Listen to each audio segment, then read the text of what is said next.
A paz do Senhor, Escola Bíblica Dominical, revista da CPAD, lição de número 10, primeiro trimestre de 2024. O tema está falando sobre a igreja, né? Esse é o tema do trimestre e o tema aqui da lição de número 10 é a ceia do Senhor, a segunda ordenança da igreja. Domingo passado foi falando sobre o batismo, né? E já peço perdão aos irmãos que eu não pude gravar um vídeo na ocasião, mas vamos fazer um vídeo aqui sobre a ceia do Senhor. Esse é o tema da lição de número 10. Eu vou adiantar já o que nós vamos falar aqui nesse vídeo. Tem algo interessantíssimo que é sobre o comer indignamente, tá? Ali a revista já está falando sobre isso, mas eu vou dar aquele algo a mais para você entender. Vamos entrar aqui já nesse texto áureo que diz na primeira carta aos Coríntios, capítulo 11, verso 26, diz assim, ó. Texto áureo: porque todas as vezes que comerdes este pão e beberdes este cálice, anunciais a morte do Senhor até que venha. E a verdade prática diz o seguinte: a ceia do Senhor, como uma ordenança, celebra a comunhão do crente com o Senhor ressuscitado. Amém, meus irmãos? Essa lição está maravilhosa, tá? Não se esqueça de deixar o seu like aí. Vamos entrar nessa lição. Você que é professor, já se prepara aí para uma aula abençoada. Eu quero lembrar os irmãos o seguinte: o vídeo não é muito longo, tá? Eu fiz bem sucinto, tá bom? Mas com bastante conteúdo para você. Amém? Deus abençoe a sua vida. Uma excelente aula. Eu sou o pastor Marcos André e este é o Clube da Teologia, um canal de estudos da Palavra de Deus.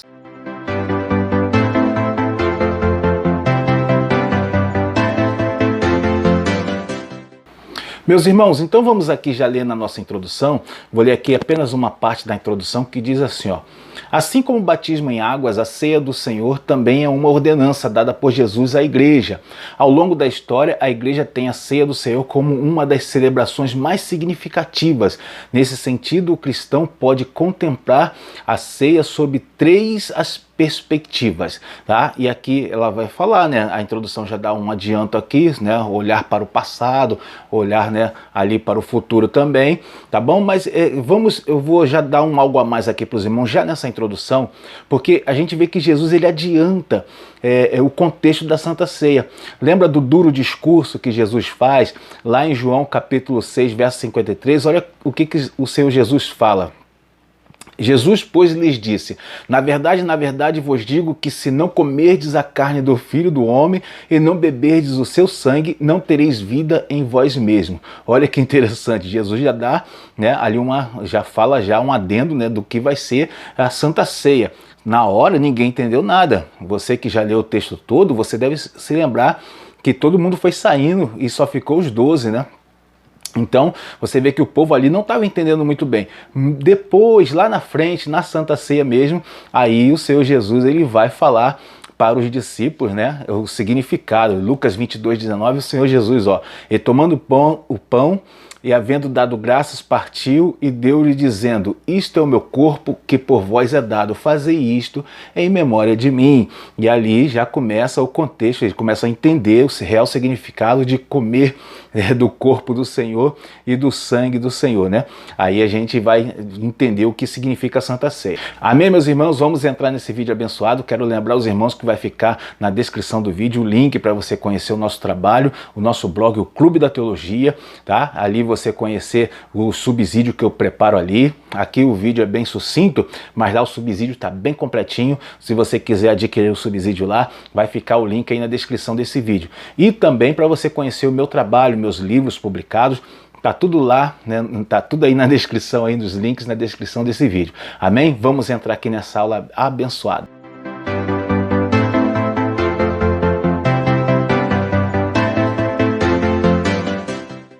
Tópico 1, o tema desse tópico é a natureza da ceia do Senhor na tradição cristã, tá? Então vamos ver aqui o primeiro subtópico, o tema é na tradição romana, tá? Vou ler aqui esse parágrafo que diz assim, ó: o romanismo compreende de forma literal as expressões ditas por Jesus em referência aos elementos da ceia do Senhor. Isto é o meu corpo. Este cálice é o meu sangue. Assim, segundo esse entendimento, durante o cerimonial, os elementos da ceia se convertem no corpo e no sangue de Cristo. Esse ensino é conhecido como transubstanciação, ou seja, No catolicismo, quando ele fala romanismo, ele se refere à Igreja Católica Romana. Então, no catolicismo, eles acreditam, o entendimento é literal. Eles acreditam que quando Jesus falou, este é o meu corpo, realmente ali o elemento da ceia, né, o corpo, o pão, né, se torna realmente o corpo de Cristo, tá? Então a gente vai ver que até hoje é ensinado, né, na Igreja Católica, tem esse ensino até hoje. A lição aqui explica, né, o porquê que esse ensino não bate muito. Você não pode entender a Bíblia de forma literal, né, tem que tomar muito cuidado, porque aqui na lição está falando que o Senhor Jesus, ele também disse, eu sou a porta. Como é que é? A gente vai entender isso de forma literal? Então não dá para aplicar, né, também a Santa Ceia do Senhor. A gente então entende a transubstanciação, né, no catolicismo é de forma literal, mas no protestantismo, né, que é a nossa doutrina, a gente vai entender de outra forma. Então vamos passar aí para o próximo. Eu vou pular aqui o subtópico 2, que ele fala na tradição protestante, tá? Mas na tradição protestante ele vai falar da consubstanciação, tá? Isso aí a igreja luterana acredita dessa forma, mas nós vamos pular porque isso daqui não acrescenta muito aqui no vídeo. Nós vamos falar da posição pentecostal, esse sim, tá? Aqui eu vou começar a ler esse parágrafo que diz assim, ó. Esse é o 3, né? A posição pentecostal. A tradição pentecostal entende que o pão e o vinho não se convertem fisicamente no corpo de Jesus, nem tampouco Jesus está presente fisicamente neles. Assim, o pão e o vinho simbolizam o corpo e o sangue de Jesus. É interessante, né? Quer dizer, o pão e o vinho são simbolismo do corpo e do sangue do Senhor. Então a ideia é passar como símbolos, tá? E a igreja adota isso com uma real importância, né? Vê de forma muito importante para poder fazer o ritual da Santa Ceia, né? Ali essa ordenança de Jesus, fazer com que ela passe a verdadeira mensagem da morte do Senhor Jesus, da obra dele na cruz, tá bom? Vou ler aqui o segundo parágrafo, que diz assim, ó, também enfatizamos o aspecto memorial na celebração da ceia do Senhor. Nesse sentido, a ceia do Senhor é para quem está em comunhão e não para dar comunhão. Tá? Esse entendimento se ajusta ao ensino do Novo Testamento sobre a ceia do Senhor. Tá? Ou então é um engano você pensar, por exemplo, que ao tomar a Santa Ceia você vai ter forças para caminhar, não é? Esse é um engano. Inclusive, eu falo para os irmãos que eu já pensei dessa forma, tá? Não, ela é para quem está em comunhão, tá? A Santa Ceia do Senhor, ela é um memorial. Você vai fazer memória da obra que Cristo fez na cruz, tá? Fazer memória do Senhor. Amém, meus irmãos? Vamos para o próximo tópico. Tópico 2, o tema desse tópico é o propósito da ceia do Senhor. Aqui no primeiro subtópico, o tema desse subtópico é celebrar a expiação de Cristo, e eu vou ler esse primeiro parágrafo que diz assim, ó. Ao escrever sobre a ceia do Senhor, o apóstolo Paulo destacou como propósito dessa celebração anunciar a morte do Senhor. Nesse caso, a ceia do Senhor aponta para o Calvário. Ela celebra a vitória de Cristo na cruz sobre o pecado, a morte e o diabo. Amém? Meus irmãos, então, anunciar a morte do Senhor por ocasião da ceia, faz parte do principal objetivo, que é fazer memória de Cristo. Esse é o principal objetivo do memorial, fazer memória do Senhor Jesus, se lembrar dele, tá? E a principal coisa que nós precisamos se lembrar sobre o Senhor Jesus é a sua morte, porque a sua morte é que nos trouxe a reconciliação. Tá? E por que isso? Por que isso é importante? Existem muitas mensagens nas igrejas hoje, muitas mensagens sobre prosperidade, mensagens sobre casais, mensagens, né, tem até mensagens sobre treinamento empresarial, tem tudo isso na igreja hoje, impressionante, né? Mas a igreja não pode perder o foco da sua principal mensagem, a mensagem da obra de Cristo na cruz, porque essa é a mensagem da nossa grande comissão. E a Santa Ceia funciona como, né, assim, um marco para trazer sempre a igreja para essa mensagem. Todos os meses, tá, tem uma ceia para o povo se lembrar da principal mensagem do Senhor Jesus, que é a sua morte, a reconciliação que ele promoveu. Amém? No segundo parágrafo ele diz assim, ó, Por intermédio da morte de Cristo na cruz, fomos justificados e reconciliados com Deus. Portanto, na ceia do Senhor, celebramos a vitória de Jesus na cruz. Amém, meus irmãos? Então, esse destaque aqui tem que ser importante, ele é importante, tem que ser levado em conta na ceia, na celebração da ceia. Destacar que o Senhor Jesus foi vitorioso sobre a morte, tá? E isso é uma mensagem que traz esperança para o povo. Amém? Assim como ele venceu, nós também venceremos com ele. Isso aqui é uma das mensagens aí, quando fazemos memorial da morte do Senhor Jesus. Amém? Vou pular o segundo subtópico. Se lembra, não se esqueça que temos coisas interessantes. No próximo tópico vamos falar de coisa interessante. E aqui nesse próximo subtópico, que é o 3 que eu vou falar, tem algo muito bom que fala da comunhão com os irmãos. Vamos ler esse tópico aqui que é muito interessante, esse subtópico, e você com certeza vai gostar, tá? Ó, vamos lá, o 3, celebrar a comunhão cristã. Amém? Vou ler aqui esse primeiro parágrafo que diz assim, ó. Uma das razões que levou o apóstolo Paulo a escrever a sua primeira carta aos Coríntios estava relacionada à questão de divisões entre os irmãos daquela igreja. 1 Coríntios 1, verso 11 vai falar disso, tá? Esse era um problema recorrente entre os coríntios e estava presente também durante a celebração da ceia do Senhor, tá? Então a gente vai ver, irmãos, quando Paulo escreve a carta, ele já chega lá em 1 Coríntios, no primeiro capítulo ele já começa a falar dos problemas. Olha o que ele diz. Porque a respeito de vós, irmãos meus, me foi comunicado pelos da família de Cloé que há contenda entre vós. Quero dizer com isto que cada um de vós diz, eu sou de Paulo, eu sou de Apolo, eu sou de Pedro. Então a gente vê que o apóstolo Paulo já está dizendo o motivo de escrever aquela carta, por causa da divisão entre os irmãos. E na hora da ceia não era diferente. O que acontecia? A gente vê que o apóstolo Paulo ele bate sobre isso também, tá? O que acontecia que a ceia ela era com bastante comida, era um jantar de verdade, né? A ceia que os coríntios praticavam não era igual a gente faz hoje, né? Um cálice modesto, um pedacinho de pão, não era isso não. A ceia deles era um jantar, era comida regado, né? E ali, quando tem comida, o que o povo fazia? Avançava, uns passava à frente, deixava os outros para trás, e aí a ceia perdia o seu significado, eles não entendiam, tá? Olha só, eu vou ler aqui o segundo parágrafo que diz assim, ó, o clima fraterno e de comunhão deixara de existir. Nesse sentido, alguns não esperavam pelos outros para a celebração da ceia juntos. Quando há o espírito de divisão, litígios e intrigas entre os crentes, a celebração da ceia do Senhor perde todo o seu sentido. Tá? Então o apóstolo Paulo ele vai fazer, bater contra, né, aquele comportamento, né, deles fazer um passar à frente do outro, deixar outros com fome, porque era um jantar, né? Quando o apóstolo Paulo escreve aqui esta passagem sobre a Santa Ceia, o que ele está fazendo?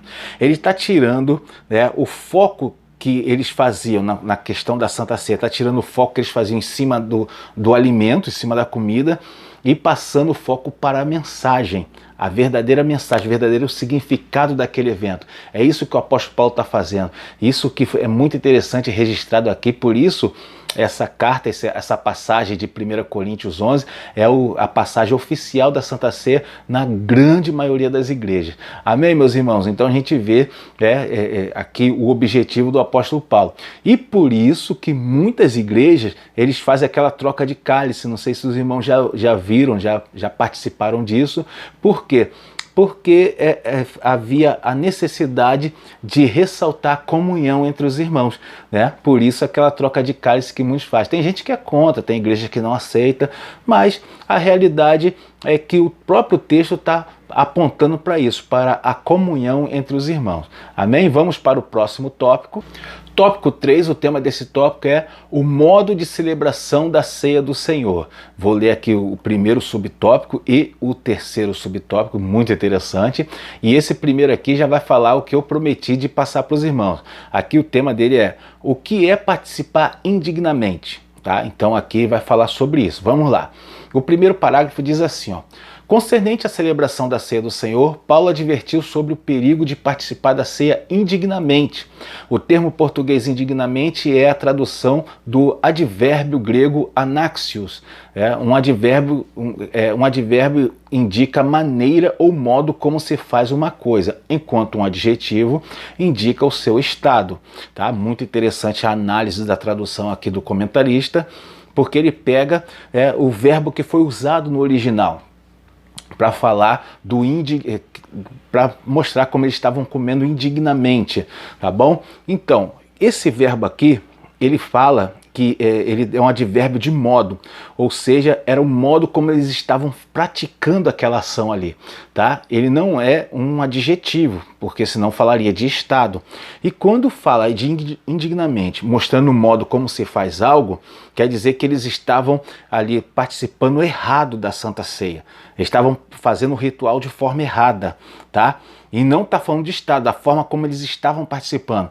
Ou seja, não quer dizer que eles estavam participando com um pecado oculto, né? Não estavam participando com o coração com mágoa, não estavam participando sem santificação. Não é isso que o apóstolo estava dizendo. O apóstolo estava dizendo que eles estavam participando de modo errado. A forma como ele estava fazendo estava errada, tá? Por causa disso, por isso que ele usa esse advérbio de modo aqui, que é anaxios, né? Interessante isso daqui, porque a gente sempre aprendeu que participar da ceia indignamente, né? Eu lembro desde criança, quando eu estava na igreja, eu sempre aprendi isso, né? Que participar da ceia indignamente é você participar com um pecado, com uma mágoa no coração, participar com um pecado oculto ali, ou uma ofensa que fez contra os irmãos, tá? E só que agora a teologia esclarece pra gente o significado de participar indignamente. Quer ver? Eu vou ler aqui o segundo parágrafo. Diz assim, ó: nesse sentido, esse advérbio modifica o verbo comer e está relacionado ao modo ou maneira como os coríntios estavam comendo a ceia do Senhor, de maneira desordenada. Tá? Então aqui o apóstolo Paulo aponta isso aqui na carta aos Coríntios, né? Nessa passagem aponta que eles estavam participando de forma errada. Quer ver uma coisa? Aqui eu vou dar aquele acréscimo que a lição não está trazendo, mas eu vou passar para você. É que quando ele fala que eles comiam indignamente, né, no original ele está se referindo a isso, mas na própria estrutura gramatical da fala ali de Paulo, aparece o porquê que o modo era errado. Quer ver? 1 Coríntios 11, 29, olha o que diz. Porque o que come e bebe indignamente, come e bebe para a sua própria condenação, não discernindo o corpo do Senhor. Então, quando ele fala não discernindo, quer dizer não entendendo. A palavra discernir significa entender. Quer dizer que eles estavam participando de modo errado. É isso que o apóstolo Paulo está falando. E essa passagem aqui reforça isso, porque está falando que eles participavam, mas não entendiam o que estavam fazendo. Eles corriam atrás para comer quanto mais comer melhor, né? Eles corriam atrás, deixavam os outros, não esperavam pelos irmãos. E aí isso era comer sem entender o que estava fazendo, tá? Aí o que acontece? Vamos voltar àquele outro pensamento. Muitos irmãos com certeza aprenderam, e tem igreja que pratica isso até hoje, né? Entenderam que participar indignamente é você participar com um pecado oculto, com um pecado não confessado, tá? E por conta disso tem uma tradição que o pessoal fazia, tem muitas igrejas que até faz ainda, né? Que é o de pedir perdão antes da Santa Ceia, tá? Pedir perdão sempre é bom, né, irmão? Sempre é bom, não tem nada contra pedir perdão. Mas o pedir perdão é uma tradição, antes da Santa Ceia, é uma tradição, tá? Que embora seja boa, mas ela não está, né, no objetivo aqui. Ela não, quando Paulo fala que eles comiam indignamente, não está se referindo a pecado oculto, não está se referindo a uma ofensa praticada, tá? E tem a realidade é que esse pedir perdão às vezes até constrange alguns irmãos, né? Essa é a realidade, tá? Mas de qualquer forma, o próximo tópico vai falar, eu não vou comentar, mas o próximo tópico ele fala sobre a deliberação do pecado, tá? Eu não vou comentar esse tópico por causa do tamanho do vídeo, mas se você quiser conhecer o meu subsídio lá, eu explico lá direitinho, né? Se você quiser, vai ficar na descrição do vídeo aí para você poder adquirir. Mas vamos aqui para o próximo subtópico, que não é o 2, vou pular o 2 e vamos para o 3. O 3 é muito legal também. Esse aqui eu gostei de escrever esse comentário lá no meu subsídio e eu vou falar sobre ele aqui agora. O 3 diz assim, ó, celebração festiva. Vou ler aqui esse primeiro parágrafo que diz assim: a ceia do Senhor celebra a morte e ressurreição de Jesus, e não o seu funeral. A ceia celebra Cristo, o Cristo que morreu, mas que ressuscitou. Deve, portanto, ser uma celebração reverente, contudo festiva. Ou seja, tem que ser uma celebração alegre. Irmãos, olha só, uma tradição muito salutar que muitas igrejas praticaram e praticam até hoje é tornar a Santa Ceia um momento especial, tá? O culto de Santa Ceia, ele é visto, sempre foi visto, tradicionalmente visto como o culto mais importante da igreja, tá? Eu lembro, né, desde criança, eu lembro que era um culto que até os irmãos iam melhor arrumados no dia, né, no culto da Santa Ceia. Era um culto só para a Santa Ceia, tanto que muitas igrejas faziam e fazem até hoje. Em vez dele ser num culto à noite, ele era na escola dominical, tá bom? E era somente, acabava a escola dominical, aí começava a Santa Ceia com um culto específico de Santa Ceia, muito interessante isso daí. Isso faz com que o evento fique marcante, um evento, né? Ficava um evento memorial muito marcante. A palavra, inclusive, era uma palavra voltada só para para aquele ritual ali, somente para a obra de Cristo na cruz. Muito interessante isso daí, tá? E com isso eu vou falar dos problemas que está acontecendo hoje. Eu vou falar aqui, tá? No próximo parágrafo diz assim, ó, eu vou comentar sobre isso. Nosso Senhor, nosso Redentor vive e por isso devemos demonstrar isso na celebração da ceia do Senhor. Nela, portanto, deve haver um ambiente de reverência e, ao mesmo tempo, de abundante alegria.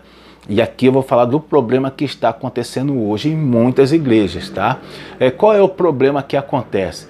É quando a Santa Ceia ela passa a ser vista apenas como um evento da igreja, mais um evento da igreja. Isso é um problema, fica banalizado, tá? E uma outra coisa, não é bom que se deixe ela para o final do culto, tá? Embora tenha igrejas que façam isso, mas isso não é uma prática boa. Por quê? Porque ela fica muito protocolar, né? Muitos irmãos veem ali, começa a Santa Ceia, ficam desesperados para acabar logo, né? Alguns irmãos ficam olhando o relógio e não coloca tanta importância naquele evento ali. Isso é ruim, tá? A igreja, ela tem que tornar a Santa Ceia como um evento memorial especial, tá? A mensagem voltada para o assunto, tá bom? Cristo tem que ser o tema da pregação. Muito interessante quando a igreja começa a passar isso. Por quê? Porque ela escreve, né, essa tradição no coração dos novos convertidos, dos adolescentes, das crianças. Eles crescem, como eu cresci num ambiente assim, eles crescem vendo a importância da Santa Ceia. Amém, meus irmãos? Deus abençoe a sua vida.